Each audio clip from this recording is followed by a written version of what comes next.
हाँ तो student of class third, अब आप अपने हम और हमारा समाज के पार्ट 16 का तीसरा टॉपिक पढ़ने जा रहे हैं। ओके,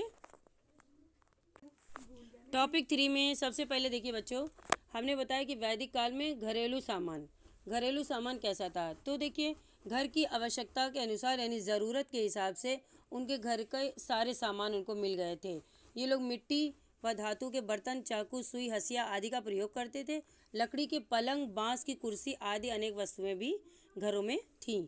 ठीक है, खेल खिलौने, बच्चों के पास खेलने के लिए मिट्टी व लकड़ी के खिलौने हुआ करते थे। बड़े लोग शिकार, रथ दौड़, कुश्ती के द्वारा अपना मनोरंजन करते थे और उत्सवों के अवसर पर संगीत तथा नृत्य यानी डांस का भी आयोजन किया जाता था। व्यवसाय, आर्यों का मुख्य व्यवसाय खेती करना था, यानी उनका जो कारोबार था वो खेती करना था और पशु भी पालते थे। आर्यों ने समाज को 4 वर्गों में बांट दिया था। आर्य लोग बैलों की जोड़ी की सहायता से खेती, सामान ढोने या कहीं आने जाने का कार्य भी करते थे। गाय व भैंस इनकी प्रमुख संपत्ति हुआ करती थी, है ना बच्चों। और ऊनी सूती वस्त्रों की बुनाई, रंगाई तथा कढ़ाई भी यहाँ का मतलब आकर्षण हुआ करते थे। अब देखिए शिक्षा और कला में हम आपको बताएंगे कि वैदिक काल में शिक्षा के लिए गुरुकुल का चलन था। गांव या नगरों से बाहर गुरु का आश्रम हुआ करता था और लगभग 10 साल के जो बच्चे हुआ करते थे वो फिर गुरुकुल के समीप ही रहा करते थे और वहीं से शिक्षा उन्हें मिलती थी। ठीक है, गुरु जो होते थे उन्हें वेद पढ़ाते थे। ठीक है, और वहाँ और भी मतलब युद्ध कलाएं भी सिखाई जाती थी। ठीक है, और संगीत भी सिखाया जाता था, मूर्ति कला बनाना भी सिखाया जाता था और गुरु को जो था सबसे ऊपर स्थान दिया जाता था। छात्र नियम, संयम एवं ब्रह्मचर्य का भी सेवा करते थे, यानी कि मतलब इसका भी वो पालन करते थे। ठीक है, और गुरुकुल में लड़कियों का प्रवेश नहीं मिलता था। लड़कियों को घर पर ही रह करके घर का कार्य करवाया जाता था। अब देखिए पूजा आराधना, आर्य लोग भगवान की पूजा आराधना करते थे। ये लोग इंद्र, वरुण, रुद्र, सूर्य, अग्नि आदि देवताओं की पूजा करते थे। अच्छे से नाम याद करना है आपको। प्रत्येक घर में भगवान को प्रसन्न करने के लिए यज्ञ मंत्र भी किए जाते थे। स्त्री व पुरुष सभी बच्चे धार्मिक कार्यों में भाग लेते थे।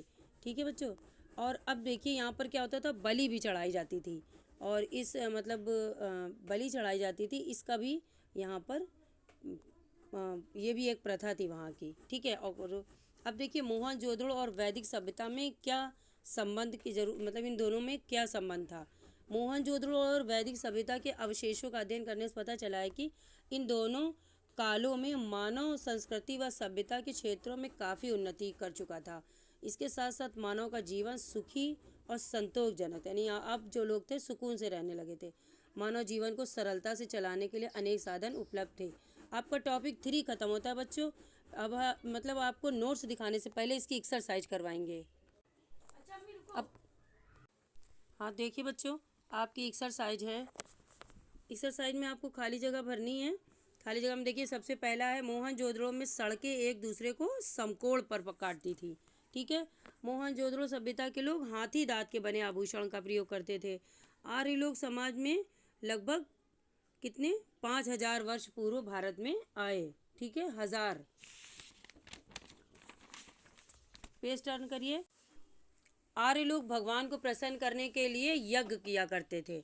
वैदिक काल में पुरुष कमर में धोती तथा कंधे पर उत्तरीय पहनते थे, जो आपको हमने पैराग्राफ में पढ़ाया। अब देखिए प्रत्येक के लिए एक शब्द आपको लिखना है। वैदिक काल में शिक्षा के लिए क्या हुआ करते थे, गुरुकुल।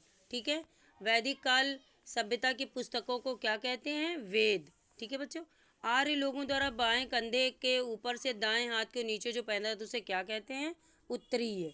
ठीक है, अब सही गलत में आइए। सही गलत में देखिए, मोहनजोदड़ो की सभ्यता के लोग धातु के बर्तन का प्रयोग करते थे। सही। मोहनजोदड़ो में घरों में खुली नालियाँ थी। गलत। वैदिक सभ्यता में बड़े बड़े विद्यालय हुआ करते थे। गलत। वैदिक सभ्यता को वैदिक काल भी कहा जाता है। सही। आर्यों का मुख्य व्यवसाय खेती तथा पशुपालन था। सही। आर्यों की मुख्य संपत्ति हीरे व जवाहरात थी। गलत। ठीक है बच्चों, अब आपका ये लेसन ख़त्म होता है। आप थोड़ा सा अपने नोट्स देख लीजिए। ओके, टॉपिक 3 में देखिए बच्चों, आपको हमने पढ़ाया घरेलू सामान से लेकर के उपलब्ध तक। ठीक है, अब देखिए सबसे पहले शब्दार्थ हुआ, फिर प्रश्नों के उत्तर हुआ। प्रश्न दिया गया आपको, वैदिक काल में उपलब्ध घरेलू सामान क्या थे। तो घरेलू सामान मिट्टी के बर्तन, चाकू, सुई, हसिया आदि।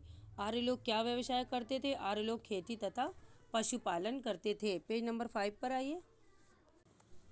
पेज नंबर 5 पर आपको क्वेश्चन नंबर 3 दिया हुआ है। ठीक है, ये कि मतलब कितने वर्डों में बांटा गया? 4 वर्डों में बांटा गया। वैदिक काल में शिक्षा के लिए क्या होता था? तो गुरुकुल पद्धति की चलन थी। और गुरुकुल में किसको प्रवेश नहीं था?